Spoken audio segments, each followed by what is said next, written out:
ओम गण गणपत्ये नमः। जय शिव शंकर जी की जय हो। बोलो काशी विश्वनाथ जी की जय हो। ओंकारेश्वर महादेव की जय हो। महाकाल महादेव महाराज जी जय हो। आज आपको शिव महापुराण से विधवेश्वर संहिता के पहले और दूसरे अध्याय का वर्णन किया जा रहा है, भगवान शिव की कृपा से। पहला अध्याय, पापनाशक साधनों के विषय में प्रश्न। जो आदि से लेकर अंत में हैं, नित्य मंगलमय हैं, जो आत्मा के स्वरूप को प्रकाशित करने वाले हैं, जिनके 5 मुख हैं और जो खेल खेल में जगत की रचना, पालन और सहार तथा अनुग्रह एवं तिरोभाव रूप 5 प्रबल कर्म करते हैं, उन सर्वश्रेष्ठ अजरमर उमापति भगवान शंकर का मैं मन ही मन चिंतन करता हूँ। व्यास जी कहते हैं, धर्म का महान क्षेत्र जहाँ गंगा यमुना का संगम है, उस पुण्यमय प्रयाग जो ब्रह्मलोक का मार्ग है, वहाँ एक बार महातेजस्वी महाभाग महात्मा मुनियों ने विशाल यज्ञ का आयोजन किया। उस ज्ञान यज्ञ का समाचार सुनकर पौराणिक शिरोमणि व्यास जी के शिष्य सूत जी वहां मुनियों के दर्शन के लिए आए। सूत जी का सभी मुनियों ने विधिवत स्वागत व सत्कार किया तथा उनकी स्तुति करते हुए हाथ जोड़कर उनसे कहा, हे सर्वज्ञ विद्वान रोमहर्षण जी, आप बड़े भाग्यशाली हैं। आपने स्वयं व्यास जी के मुख से पुराण विद्या प्राप्त की है। आप आश्चर्य स्वरूप कथाओं का भंडार हैं। आप भूत भविष्य और वर्तमान के ज्ञाता हैं। हमारा सौभाग्य है कि आपके दर्शन हुए। आपका यहाँ आना निरर्थक नहीं हो सकता। आप कल्याणकारी हैं।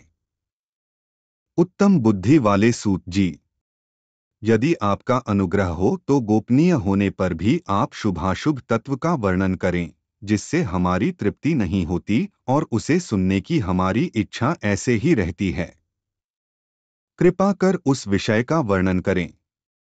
घोर कलियुग आने पर मनुष्य पुण्यकर्म से दूर होकर दुराचार में फंस जाएंगे। दूसरों की बुराई करेंगे, पराई स्त्रियों के प्रति आसक्त होंगे, हिंसा करेंगे, मूर्ख नास्तिक और पशुबुद्धि हो जाएंगे।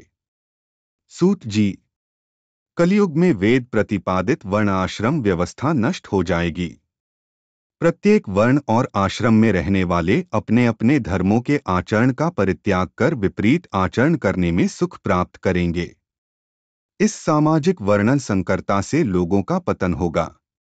परिवार टूट जाएंगे, समाज बिखर जाएगा। प्राकृतिक आपदाओं से जगह लोगों की मृत्यु होगी।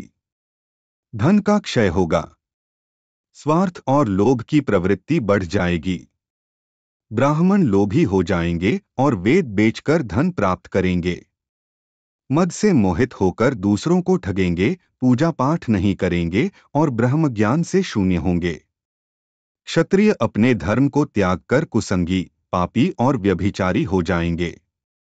शौर्य से रहित हो वे शूद्रों जैसा व्यवहार करेंगे और काम के अधीन हो जाएंगे। वैश्य धर्म से विमुख हो संस्कार भ्रष्ट होकर कुमार्गी, धनोपार्जन परायण होकर नापतौल में ध्यान लगाएंगे।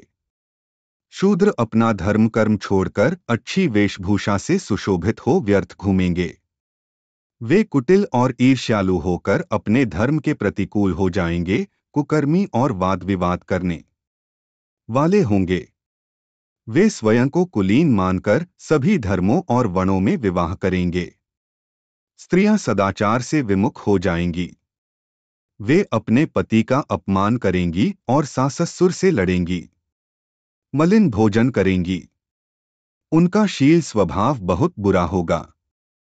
सूत जी, इस तरह जिनकी बुद्धि नष्ट हो गई है और जिन्होंने अपने धर्म का त्याग कर दिया है, ऐसे लोग लोक परलोक में उत्तम गति कैसे प्राप्त करेंगे? इस चिंता से हम सभी व्याकुल हैं। परोपकार के समान कोई धर्म नहीं है। इस धर्म का पालन करने वाला दूसरों को सुखी करता हुआ स्वयं भी प्रसन्नता अनुभव करता है। यह भावना यदि निष्काम हो तो कर्ता का हृदय शुद्ध करते हुए उसे परमति प्रदान करती है। हे महामुने, आप समस्त सिद्धांतों के ज्ञाता है। कृपा कर कोई ऐसा उपाय बताइए जिससे इन सबके पापों का तत्काल नाश हो जाए। व्यास जी कहते हैं, उन श्रेष्ठ मुनियों की यह बात सुनकर सूत जी मन ही मन परम श्रेष्ठ भगवान शंकर का स्मरण करके उनसे इस प्रकार बोले। दूसरा अध्याय, शिव पुराण का परिचय और महिमा। सूत जी कहते हैं, साधु महात्मा, आपने बहुत अच्छी बात पूछी है। यह प्रश्न तीनों लोकों का हित करने वाला है। आप लोगों के स्नेहपूर्ण आग्रह पर गुरुदेव व्यास का स्मरण कर मैं समस्त पापराशियों से उद्धार करने वाले शिव पुराण की अमृत कथा का वर्णन कर रहा हूं। ये वेदांत का सार सर्वस्व है। यही परलोक में परमार्थ को देने वाला है तथा दुष्टों का विनाश करने वाला है। इसमें भगवान शिव के उत्तम यश का वर्णन है। धर्म, अर्थ, काम और मोक्ष आदि पुरुषार्थों को देने वाला पुराण अपने प्रभाव की दृष्टि से वृद्धि तथा विस्तार को प्राप्त हो रहा है। शिव पुराण के अध्ययन से कलियुग के सभी पापों में लिप्त जीव उत्तम गति को प्राप्त होंगे। इसके उदय से ही कलियुग का उत्पात शांत हो जाएगा। शिव पुराण को वेद तुल्य माना जाएगा।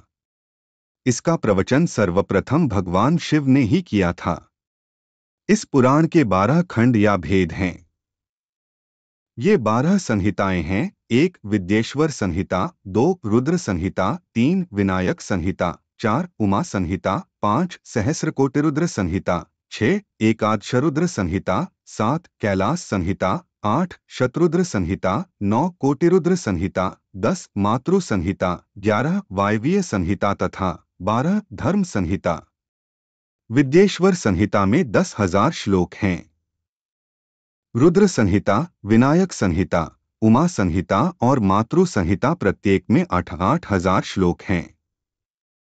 एकादश रुद्र संहिता में 13,000, कैलाश संहिता में 6,000, शत्रुद्र संहिता में 3,000, कोटिरुद्र संहिता में 9,000, सहस्रकोटिरुद्र संहिता में 11,000, वायवीय संहिता में 4,000 तथा धर्म संहिता में 12,000 श्लोक हैं।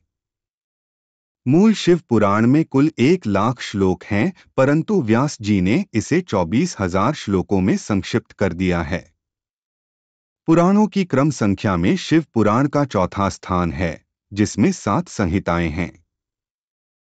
पूर्वकाल में भगवान शिव ने 100 करोड़ श्लोकों का पुराण ग्रंथ ग्रंथित किया था। सृष्टि के आरंभ में निर्मित यह पुराण साहित्य अधिक विस्तृत था। द्वापर युग में द्वैपायन आदि महर्षियों ने पुराण को 18 भागों में विभाजित कर 4,00,000 श्लोकों में इसको संक्षिप्त कर दिया। इसके उपरांत व्यास जी ने 24,000 श्लोकों में इसका प्रतिपादन किया। यह वेदतुल्य पुराण विद्येश्वर रुद्र संहिता, शत्रुद्र संहिता, कोटिरुद्र संहिता, उमा संहिता, कैलाश संहिता और वायवीय संहिता नामक 7 संहिताओं में विभाजित है। यह 7 संहिताओं वाला शिव पुराण वेद के समान प्रामाणिक तथा उत्तम गति प्रदान करने वाला है। इस निर्मल शिव पुराण की रचना भगवान शिव द्वारा की गई है तथा इसको संक्षेप में संकलित करने का श्रेय व्यास जी को जाता है। शिव पुराण सभी जीवों का कल्याण करने वाला, सभी पापों का नाश करने वाला है। यही सत्पुरुषों को कल्याण प्रदान करने वाला है। यह तुलना रहित है तथा इसमें वेद प्रतिपादित अद्वैत ज्ञान तथा निष्कपट धर्म का प्रतिपादन है। शिव पुराण श्रेष्ठ मंत्र समूहों का संकलन है तथा यही सभी के लिए शिवधाम की प्राप्ति का साधन है। समस्त पुराणों में सर्वश्रेष्ठ शिव पुराण ईर्ष्या रहित अंतःकरण वाले विद्वानों के लिए जानने की वस्तु है।